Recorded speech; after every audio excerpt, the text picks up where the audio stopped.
I am delighted to have Eran Even here to share some of his clinical insights with the classics. Our herbal medicine is nothing short of amazing, and there's nothing like a good clinical case to help illuminate the wisdom that's encoded in the classics. Springwind Herbs was founded on the principle that quality medicinals are essential to effective treatment. You probably have a favorite restaurant, and one of the reasons you like it is because those people can cook. They don't just make broth for their soup, they slow cook a kind of alchemy. The chef knows how and when to add particular ingredients. Time, heat, and the right amount of motion all have to be applied in just the right way. And it's not so different from the powder methods that can bring a particular character to the herbs that we use. I'll be back a little later to share with you why Springwind's powdered herbs are potent and unique.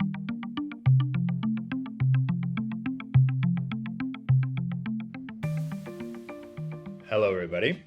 My name is Eran Even. I am a practitioner of traditional Chinese medicine in Port Moody, British Columbia, small town just outside of Vancouver, British Columbia.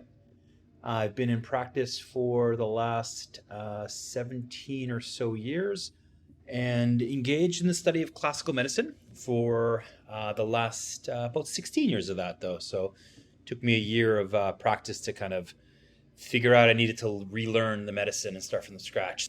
So today I'm going to present a case here. I just wanted to thank Michael Max for the opportunity. And yeah, I'm going to present one of the cases I've seen actually quite recently. And I'll talk a little bit about it and discuss it in relation to a line and just kind of give an idea of where the inspiration for this case came from.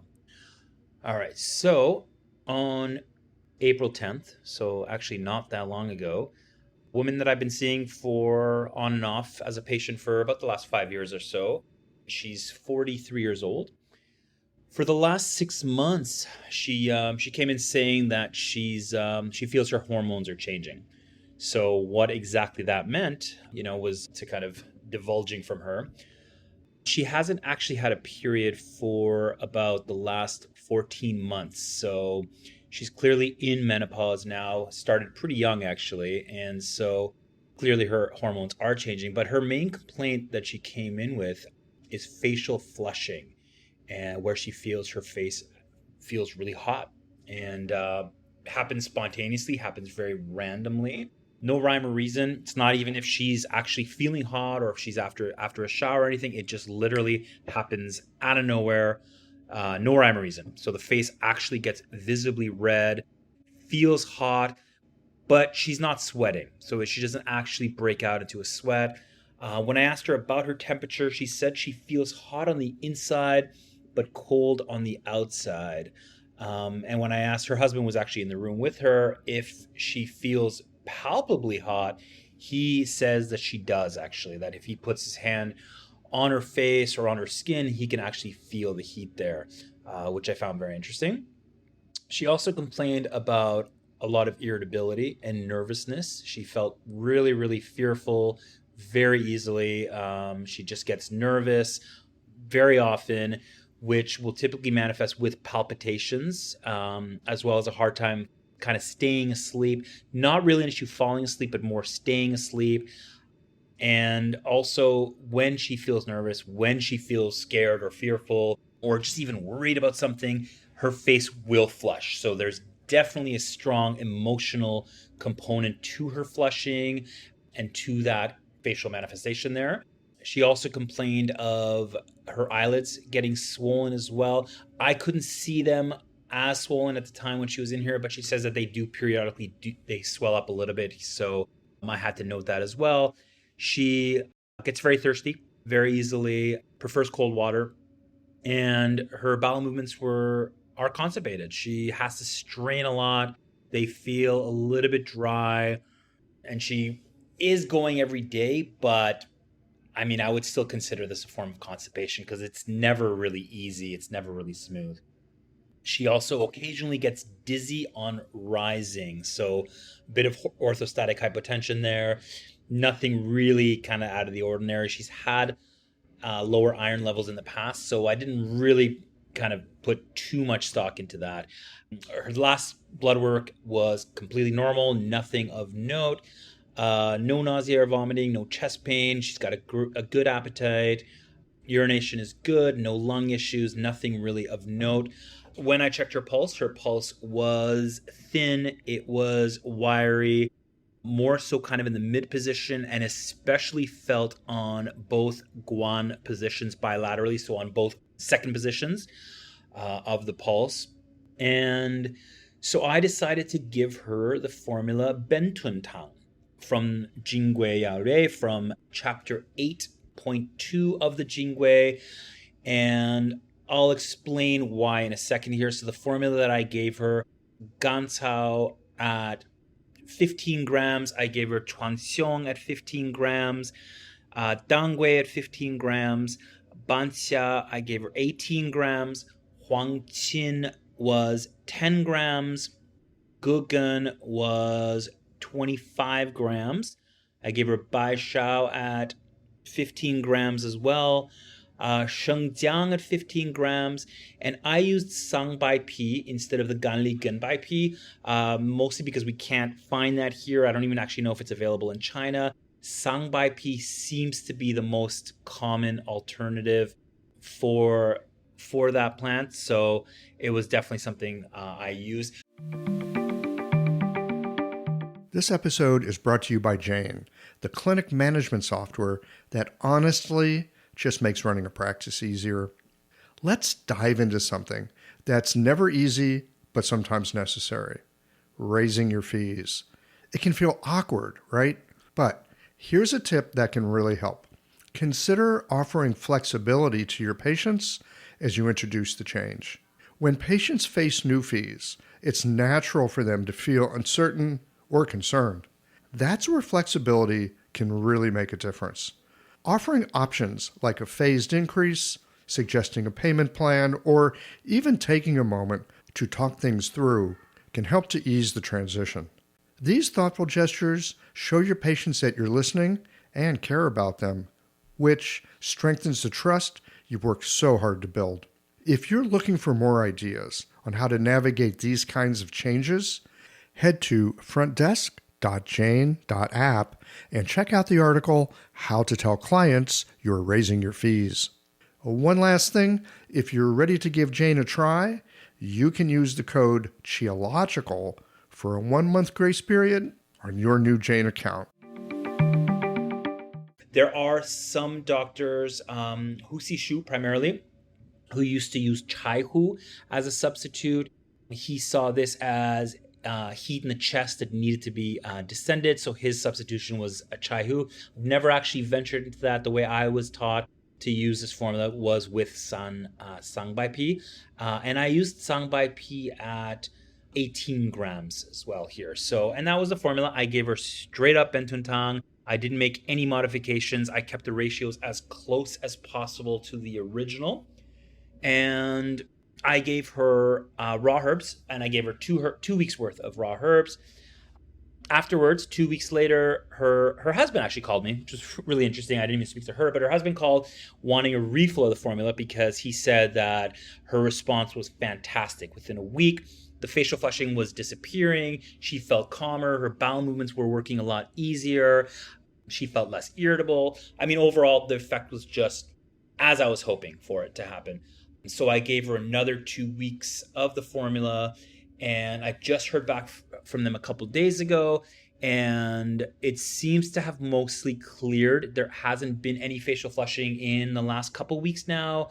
She feels pretty much back to normal. So right now, I don't really have her taking the herbs. I gave her another 20 days of the formula, but I asked her to just basically take it kind of to basically not take it every day. I want her to, I don't want her to come off of it completely really, but I told her to kind of take it as needed. So if she felt that the facial flushing was returning a little bit, what I wanted her to do was to take it for 4 days and then to take 3 days off. And basically, if that kept it under control, to keep going, and then basically just to use this methodology of basically 4 days on, 3 days off, if she feels that in fact it's coming back. And I haven't heard from them since, but I mean, her response was absolutely fantastic.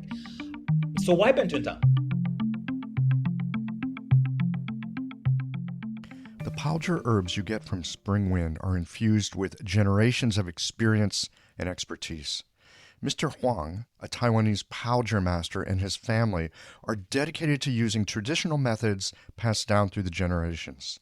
The shodi is steamed 9 times, and because it must slowly dry between steamings, it takes more than 3 months to fully process. The special grade, Baji Tian, is treated with a method that goes all the way back to the Song dynasty. The Danshen has a special rice wine treatment before steaming and then drying, which gives it a purple center and increases the blood moving properties, making it perfect for gynecological or other disorders where blood stasis is a factor. Mr. Huang not only is deeply steeped in the traditional methods handed down through oral transmission over the generations, he has also contributed to many studies done by Chinese medicine universities investigating the effect of traditional Palger methods. Mr. Huang is also involved with organizations in Taiwan that preserve these traditional methods. Visit Spring Wind for all their high-quality herbs and their traditionally prepared Palger medicinals. And for more information about the Palger methods, visit springwind.com/Palger.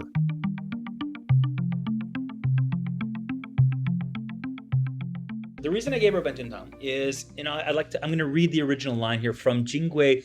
This is 8.1, where Jiang Dongjing is actually just describing what Bentun is. So this running piglet. The master says, running piglet, ejection of pus, fright, scare, and fire evil are 4 diseases that all come from fright. The master says, running piglet disease refers to a surging from the lesser abdomen to the throat. During attacks, the patient seems as if about to die. Then the qi returns and the disease stops. This all comes from fright. This is from Jin Gui 8.1. And then the actual line for Bentun Tang says, in running piglet, qi surges upward to strike the chest with abdominal pain and alternating hot and cold. Bentun Tang governs. And the original formula is Gancao 2 liang, Chuanxiang 2 liang, Dangwei 2 liang, Banxia 4 liang, Huangqin 2 liang, Gegen 5 liang, Shaoyang, so Bai Shao 2 liang, Shengjiang 4 liang, and Ganli Gen Bai Pi at 1 sheng. So, looking back at the dosages that I used, they were pretty much kept almost identical. I increased them a little bit. I typically myself use 3 grams for liang. That's a super controversial subject all in itself that I'm not even going to divulge right now, but that's my protocol. That's how I learned it from my teacher as well. And that's usually my standard. So I kept the ratios as close as possible. I think at the end of the day, it's, we can argue about the dosages and what the Han Dynasty actual measurements were.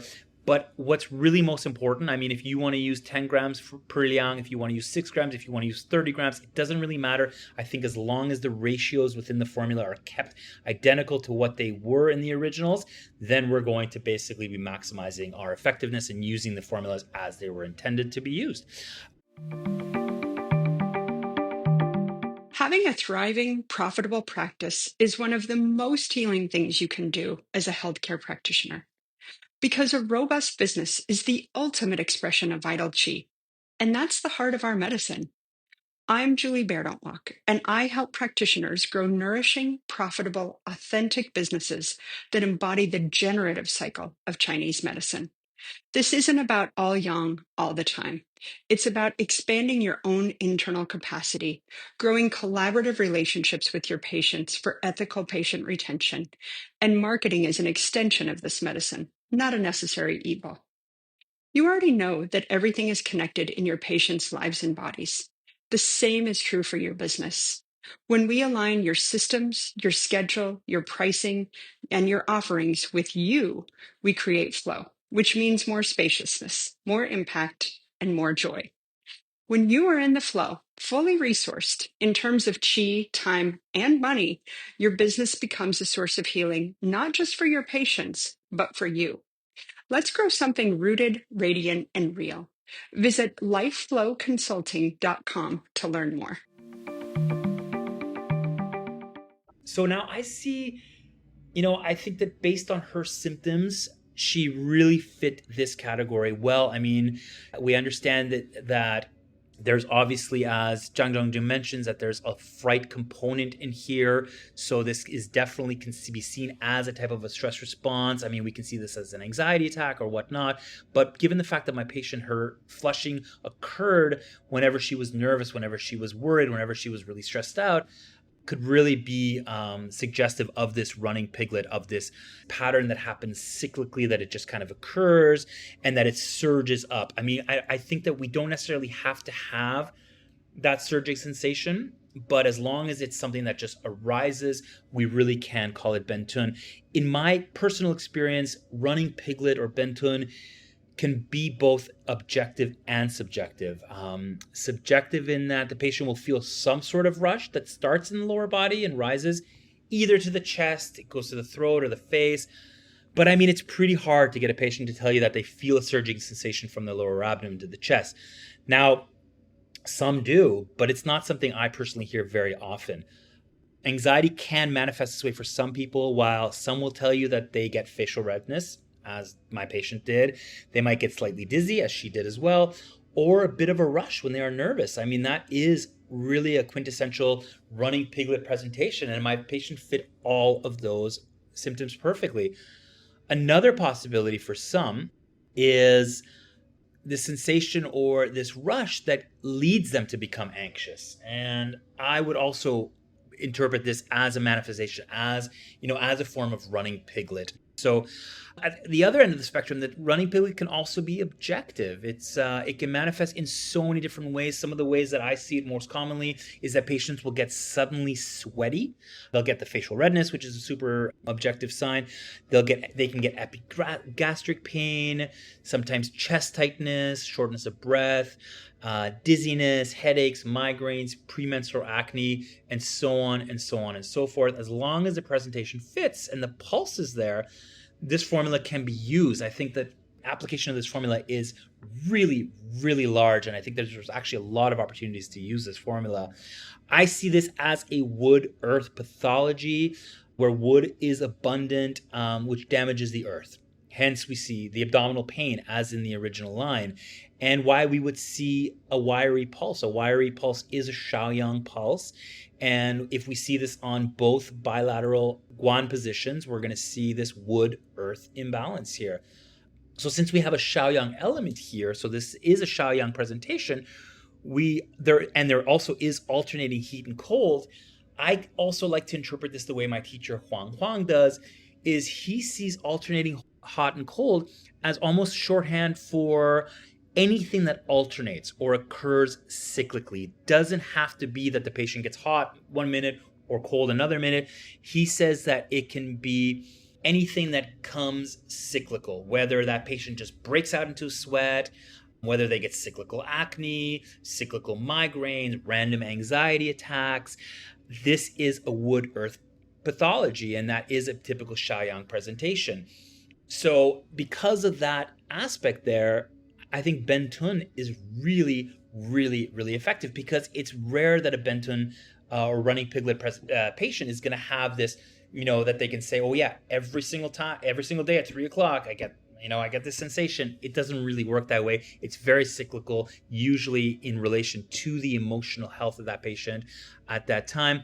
The fact that my patient also said that she feels hot on the inside, cold on the outside, that's, we can also interpret that as alternating heat and cold, that she will feel hot on the inside, she'll also feel cold on the outside. So there's almost this disconnect between the thermal physiology in her body there. And I see that as a very, very strong Shaoyang presentation there. So yeah, and in addition, with an actual pathophysiological, the mechanism of a bentun here is that there's also a Jueyin pathology, just to kind of make things a little bit more complicated and convoluted there. So we do have a blood deficiency here. So because the blood is a little bit weak here, we also have the blood is unable to contain the heat, unable to contain ministerial fire, so that flares up, heats up the metal element, which will manifest externally on the face. So we'll have that facial redness as well. And because of that blood deficiency, when there isn't enough blood for wood qi to move, it actually can get stuck and also cause more of a heat accumulation, which will cause this flaring of ministerial fire. So like I said, I mean, Bentun, they worked beautifully for this patient. It was almost a perfect presentation from how she came into the clinic, her symptoms, her signs, and then from the original lines as well. And like I said, I mean, we can really use this for things that occur suddenly, things that happen unexpected, that are almost exclusively related to emotional changes. The patient may or may not experience the actual rushing from the lower abdomen, but as long as you see these kind of symptoms, the formula really can work beautifully, and in my experience, it works. Well, I hope you guys enjoyed that little unscripted improvisation from a case of mine from about a month ago. I would say really check out this formula if it's not something that is in your typical clinical repertoire. I really highly urge you to give it another look. And Well, here we are at the end of this episode. If you've listened up to this point, you're either a rabid fan of Qiological or the forward button on your podcast player stopped working. If you are indeed a fan of the podcast, you can help us to bring new episodes to our community of practitioners by supporting us with a membership or a one-time contribution. Details, of course, are on the website. That's it for today, friends. Join us again next Tuesday for another thoughtful episode of Qiological.